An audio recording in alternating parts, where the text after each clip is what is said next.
Buenas tardes a todos. El día de hoy vamos a ver el módulo de radiología intervencionista. La radiología intervencionista es un método radiológico el cual se está utilizando mucho el día de hoy. Su objetivo primordial es realizar diagnósticos o manejar pacientes inestables cuyos procedimientos son mínimamente invasivos, pero logran efectuar una resolución positiva para el paciente, o sea, se logra obtener un manejo aceptable que disminuye la mortalidad en los pacientes. La radiología intervencionista últimamente está en apogeo y se utiliza en aquellos pacientes cuyo compromiso funcional imposibilita hacer cirugías abiertas y el objetivo es los manejos desde el punto de vista percutáneo. Su objetivo o su forma de realizar está en base a instrumentos, equipos especializados, personal especializado que permite realizar los diferentes métodos de diagnóstico o los diferentes métodos de tratamiento. Se utilizan equipos de fluoroscopía especializados, a eso se le llaman áreas de hemodinamia, con equipos especializados de hemodinamia. Son un equipo de fluoroscopía con protocolos, con sistemas un poco más avanzados que permiten la realización de múltiples estudios. A su vez, las salas de esta área de hemodinamia son salas que cuentan con prácticamente una área quirúrgica. Muchos de ellos cuentan con todo el equipo que se necesita en sala de operaciones, utilizan equipos de anestesia, también tienen equipos de monitoreo cardíaco, etc. Eso dependerá del estudio que uno vaya a realizar.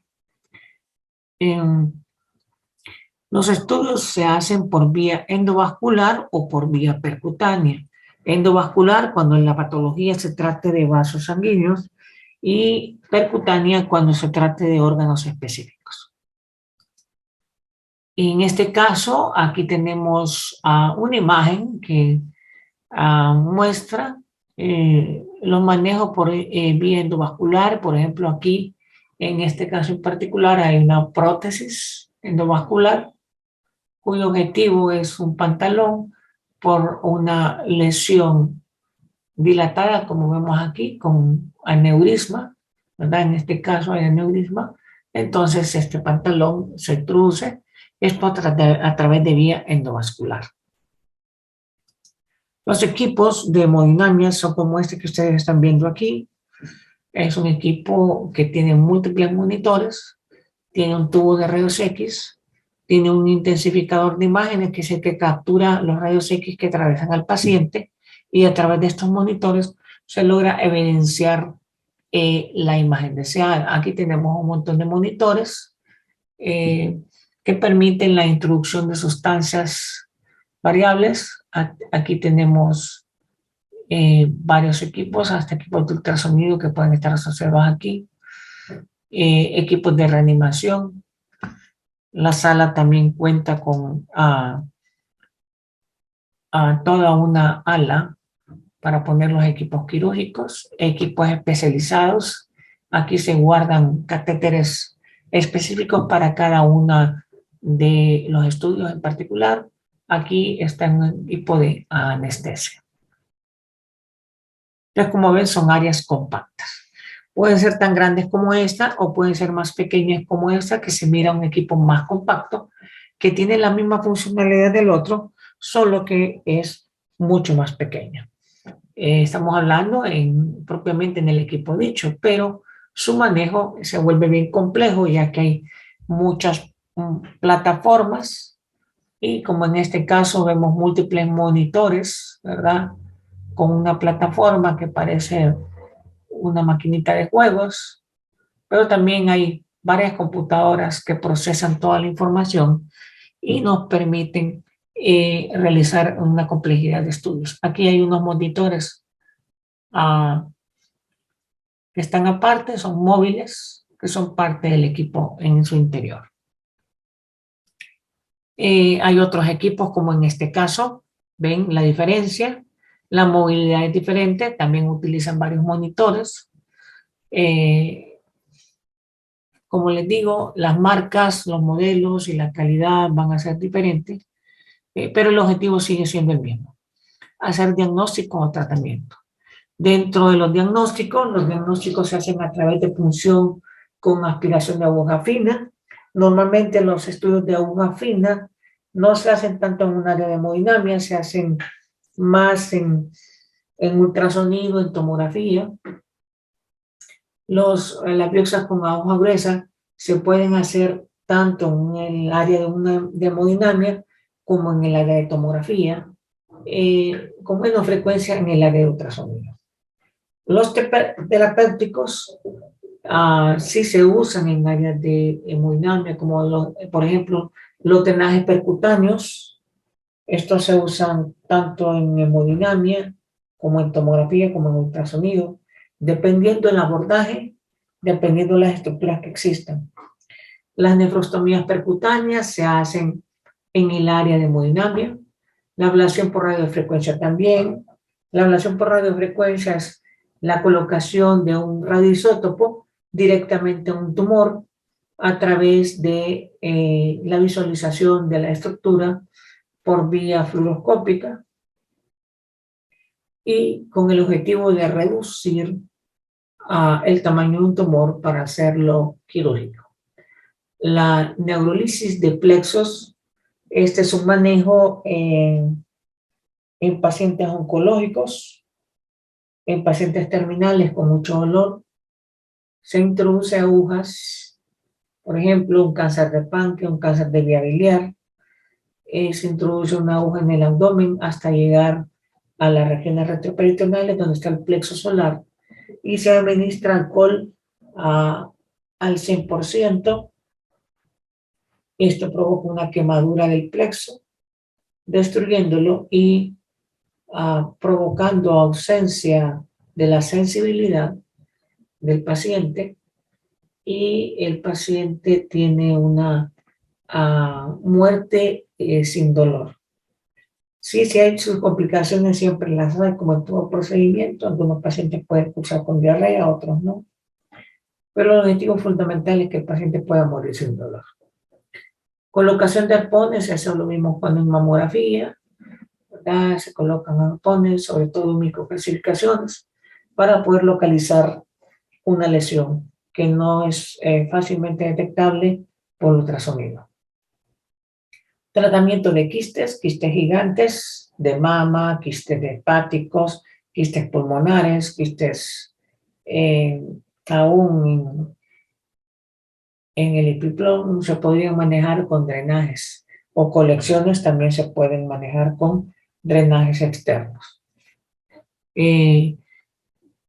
Un ejemplo, la obstrucción de vías biliares, se puede poner un catéter externo para llenar la bilis que no puede salir a través de el colédoco por un ampuloma o por un cáncer de páncreas.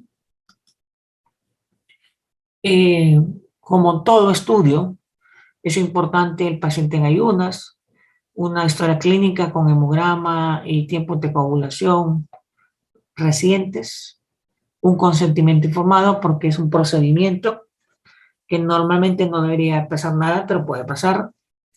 Pruebas de imágenes recientes no mayores allá de 2 meses y una explicación del procedimiento del paciente antes de entrar al procedimiento.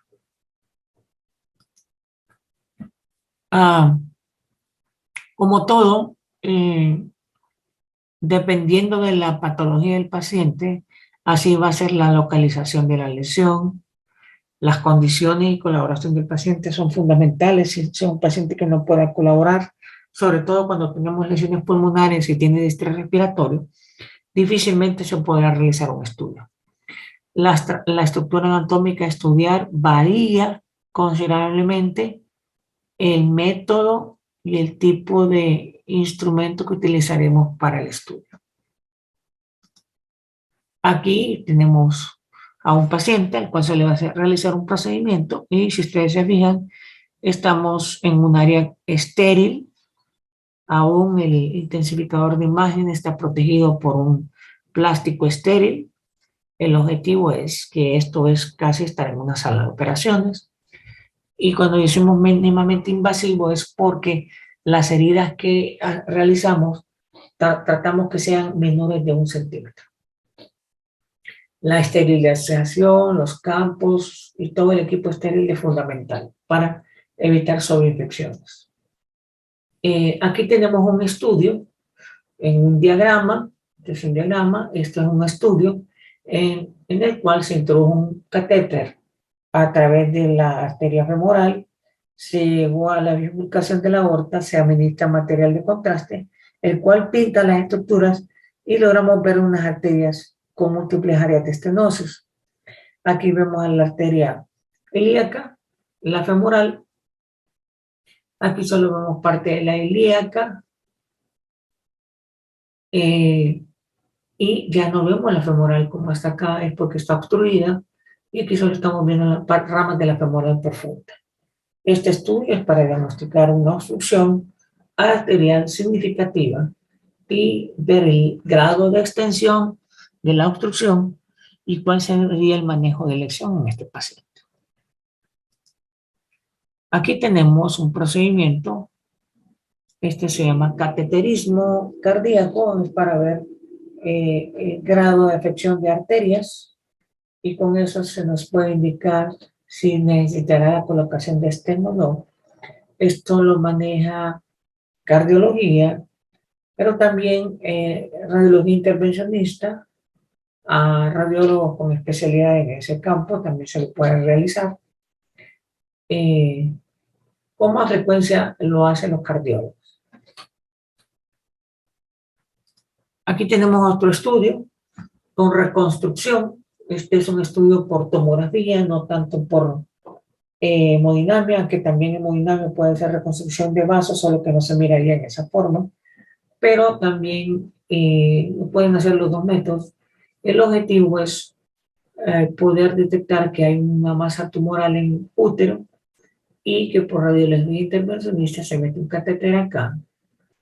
Después se dobla y el objetivo es llegar hasta las uterinas y en la parte distal de las uterinas buscar la arteria que irriga el tumor, que en este caso es un mioma gigante, que irriga el tumor y taparla. Al taparla provocará necrosis del tumor y reducción del mismo.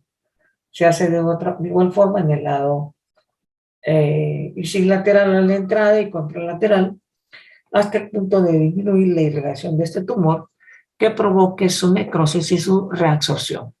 En algunos casos, la reabsorción es tan efectiva que no necesita realizar una cirugía después. Aquí tenemos un paciente con un aneurisma, ¿verdad? Aquí está un catéter, aquí pintó el aneurisma, aquí está otro catéter, pintó el aneurisma. La diferencia entre uno y otro es que este es un aneurisma pediculado, este es el mejor a manejar, poniendo vascular, se mete el catéter aquí y se mete, o sea, se puede meter una sustancia que se introduce dentro de la cavidad y la tapa, o se puede meter un material que se enrolla sobre sí mismo y tapa el aneurisma.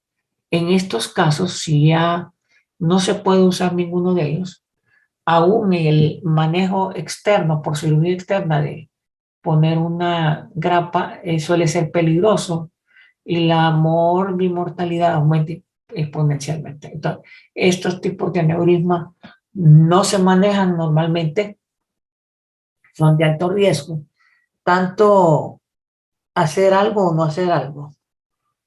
Es complicado porque poner una grapa significa ponerlo lo más periféricamente posible para no tapar el vaso, pero se puede salir y la parte que quedó comprimida por la grapa pierde su elasticidad y se puede romper y generar una hemorragia. Los que mejor se manejan son estos pediculados. Aquí tenemos un dibujo también de un hemangioma hepático. Se hace el mismo procedimiento, nada más que se entra en la arteria, se llega hasta el vaso periférico, se obstruye y se disminuye el tumor. Esto se hace por fluoroscopía, en la mayoría de los casos en los equipos de hemodinamia. Las biopsias depende del lugar, depende del tamaño, depende de las características. Se toman las decisiones de qué tipo de procedimiento hacer, qué aguja utilizar y por dónde entrar. Por ejemplo, aquí tenemos dos casos. Este es un cáncer de páncreas. La entrada es anterior, con una aguja fina. Aquí es un cáncer de una lesión paravertebral. La entrada es posterior, contigua a la vértebra, con una aguja fina.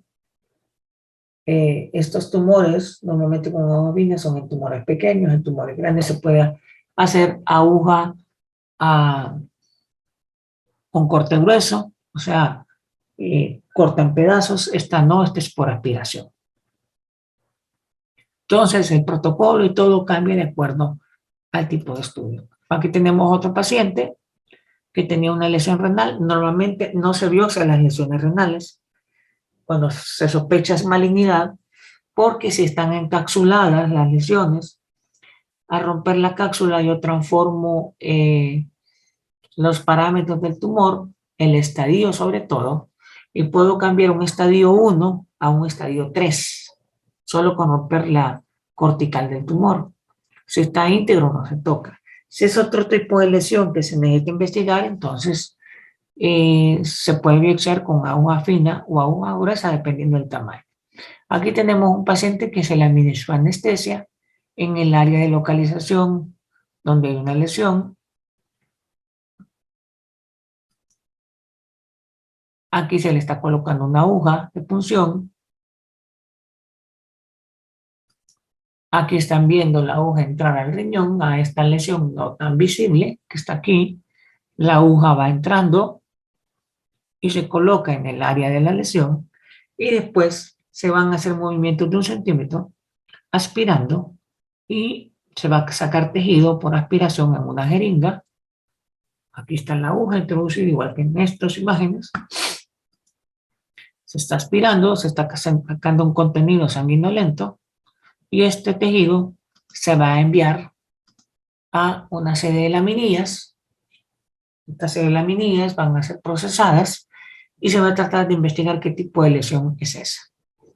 En el caso del truco, que es una aguja gruesa que corta, saca trocitos como lombrices, se echan en formalina y el histopatólogo hace cortes milimétricos que permitirán verlo a través de un microscopio y detectar qué tipo de lesiones. Aquí tenemos una lesión de mediastino anterior. Recordarán, de una lesión tumoral homogénea de bordes definidos, lateralizada hacia el lado derecho. Está en mediastino anterior. Como solo está unificada hacia el lado derecho, hay que buscar la edad, el sexo del paciente, los síntomas. Aparentemente es homogénea de bordes definidos. Podemos considerar que se trata de un timoma, pero hay que hacer la biopsia para saber si este timoma se puede manejar con quimio o con radio. No tanto para el diagnóstico, sino que más para su tratamiento. Aquí tenemos una masa abdominal entre páncreas y duodeno. Entonces la pregunta ¿es un tumor de ampolla? ¿Es un tumor de páncreas?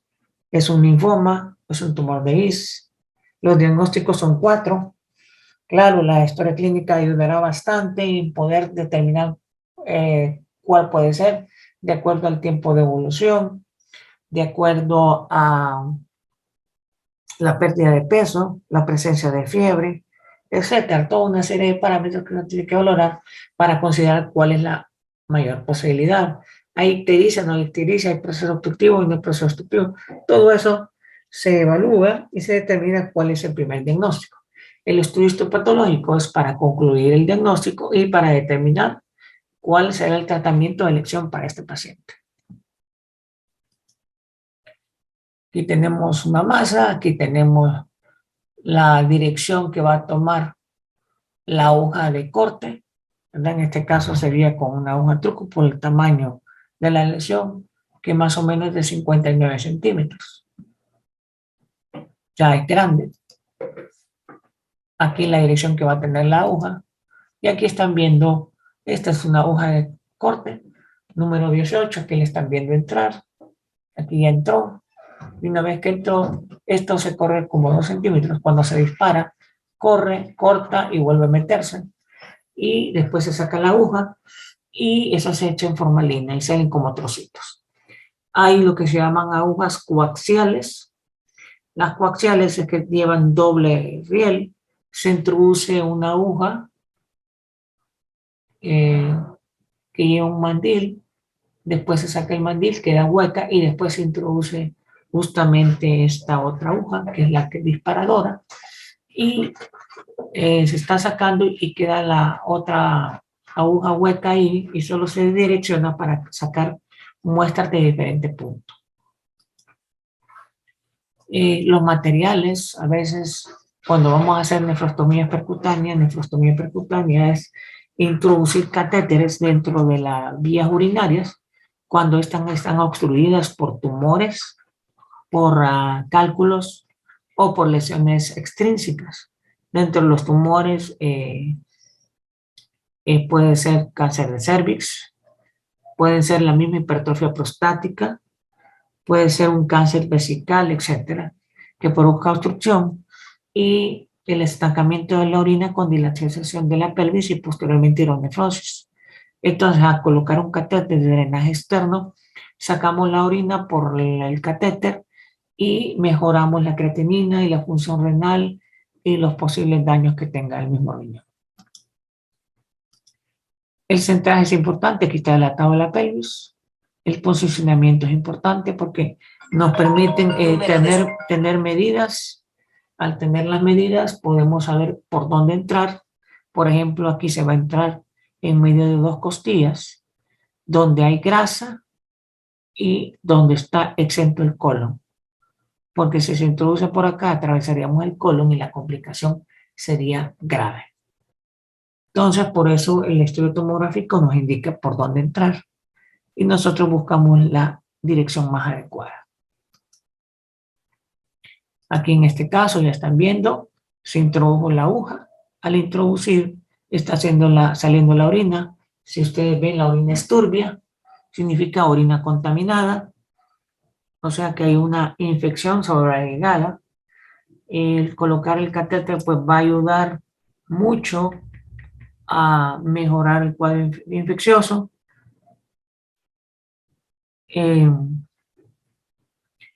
Y lograr mejorar la sintomatología del paciente. Aquí vemos la colocación del catéter definitivo, la sonda que quedará en su lugar. Aquí podemos ver mejor la dirección. Estamos viendo. Y aquí estamos viendo ya la colocación de un catéter que se llama cola de cochino en la pelvis. Tiene forma de una colita de cochino. Este queda y drena la orina hacia la región externa en donde se coloca una bolsa. El riñón va a estar formando orina continuamente y va a estar saliendo a través de la sonda que llega a una bolsa colectora como esta y en donde se puede acumular la orina y después vaciarla. Se logra cuantificar y esto hace que el paciente recupere su función renal en forma adecuada. Los drenajes percutáneos nos sirven mucho para sacar líquidos. Para eso vamos a usar rotulaciones, colocación de catéter, bolsas, tubos, todo lo que vieron hace un momento. La anestesia es fundamental, los campos y todo eso. Aquí tenemos un estudio, esto es una paciente de 33 años con diagnóstico de colangiocarcinoma. Lo único que cuando evaluamos a la paciente, la vimos una paciente que lucía sana, con un diagnóstico de colangiocarcinoma, levemente ictérica, no en niveles tan altos. Entonces, la posibilidad de un colangiocarcinoma no era tan adecuada. Entonces, se decidió hacer una visualización de la vía biliar. Se coloca un catéter externo a través de las costillas, se llega dentro del hígado, se mete en la vía biliar, se mete en medio de contraste y se pinta. En este caso en particular, se hizo una colangiografía percutánea. Aquí ven una aguja que se llama aguja de Chiva, entró en la vía biliar, se pintó la vía biliar, pero notamos que la vía biliar se mira dilatada, pero no arrosareada, y que termina en una punta. Entonces, realizamos todo el estudio y logramos encontrar estos hallazgos, ¿verdad? Y que nos hacen ver que el diagnóstico probablemente no es el que se presentó. Aquí vemos la vesícula biliar, aquí vemos el cístico, el colédoco que está de buen tamaño, pero lo que es el hepático común se ve disminuido de calibre, pero en forma uniforme. Esta forma uniforme nos hace considerar que sí se trata de una estenosis de la vía biliar, pero no por una causa tumoral, sino por una causa inflamatoria. Entonces, esto lo vimos como una colangitis regional. Estos casos de colangitis regionales están asociados a enfermedades autoinmunes y una de las más frecuentes es el lupus. Al final, esta paciente se le hizo todo el estudio completo y tenía lupus. El pronóstico sigue siendo malo, aunque la enfermedad no era cáncer, porque la obstrucción era muy alta. Y al ser muy alta, el planteamiento quirúrgico es bien difícil. La mayoría de veces solo es trasplante hepático. Pero entrarle aquí es un poco difícil. A veces se utilizan dilatadores y se colocan stent, que mejoran la sobrevida de los pacientes, pero no curan. Y la mortalidad suele ser en pocos años, ya que el estancamiento de la bilis provoca cirrosis. Y dependerá del grado de cirrosis el tiempo de evolución de la cirrosis. Este fue un caso interesante. Las complicaciones en los estudios de intervencionismo tienden a ser mínimas, pero cada paciente es diferente. Pueden haber sangrados, hematomas, infección en las zonas de punción. Es raro, pero en pacientes inmunosupresos sí puede suceder. Puede ocurrir que el paciente se mueva en el momento que está haciendo el procedimiento y al entrar la aguja se entre en otro lugar que no era el más conveniente, sobre todo en pacientes con distrés respiratorio, eso sucede. Entonces, por eso normalmente no se hace. En el pulmón, en un 20% puede haber pacientes con neumotórax. Hemoptisis, cuando las lesiones muy centrales son raras. Hemorragia del pulmón son excepcionales, no he visto. Embolia aérea, ya con la experiencia, con el conocimiento, tienden a ser muy, pero muy raras. Otras complicaciones, en realidad no son complicaciones, sino que pueden ser situaciones que se presentan particulares, es que los catéteres se obstruyen, sobre todo cuando el líquido que sale es muy espeso, sobre todo cuando hay infección de las vías biliares, sangrados cuando el catéter atraviesa un tumor y entra en la vía biliar. El sangrado del tumor se puede meter en la vía biliar y provocar alteraciones hemodinámicas. Ocurre. Hemorragias de los conductos urinarios que generan hematuria puede ocurrir. La salida de orina alrededor del riñón. Por eso normalmente tratamos de meter el catéter donde haya tejido cortical, porque si solo se mete en la pelvis se puede romper espontáneamente. Los riesgos de infección, perforación intestinal, pancreatitis. Perforación intestinal Solo si estamos muy cerca de una asa de intestino, la infección, pues en inmunosupresos sí puede haber, aunque se haga la asepsia. Las pancreatitis suelen ser frecuentes cuando se hacen endoscopías, cuando se hace evaluación de vías biliares percutáneas, suele haber sistema de contraste entra al conducto pancreático. Dependerá de la sensibilidad del paciente. Como conclusión, pues, es un método que hoy por hoy está en apogeo y el único objetivo es apoyar al médico cirujano para disminuir la morbimortalidad de sus pacientes.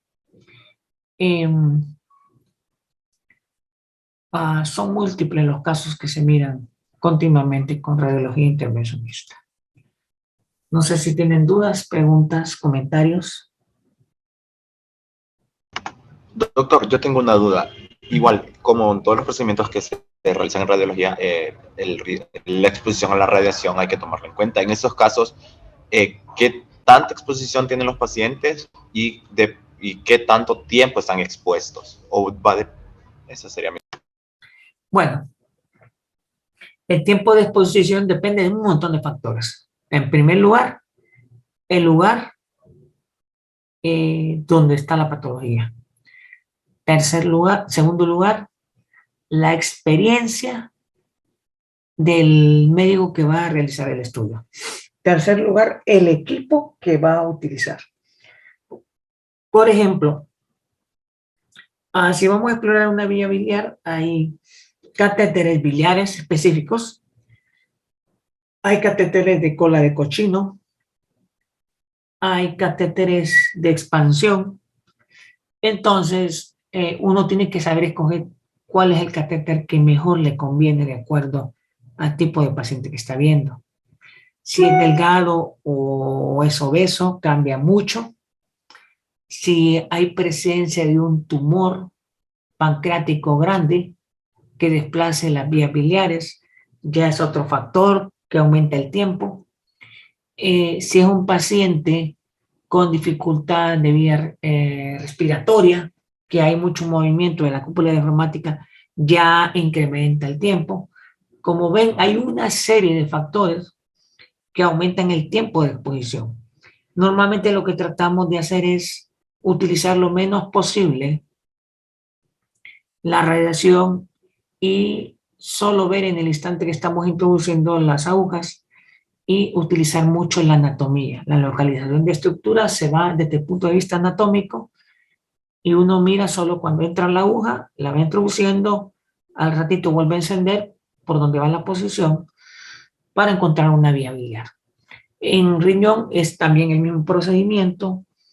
En pulmón es un poquito más diferente porque en pulmón, sobre todo cuando usamos tomografía, a veces hay que hacer varias exposiciones porque el nódulo puede cambiar de posición de acuerdo a la respiración del paciente.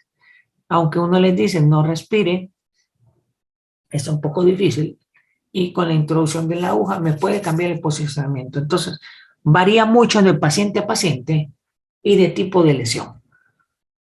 ¿Algo más? De mi parte, no, doctor. Lo demás, bueno, si no hay más dudas o comentarios, entonces concluimos con la clase del día de hoy. Si Dios permite, nos vemos mañana. Muchas gracias, doctor. Buenas tardes. Gracias, doctor. Buenas tardes.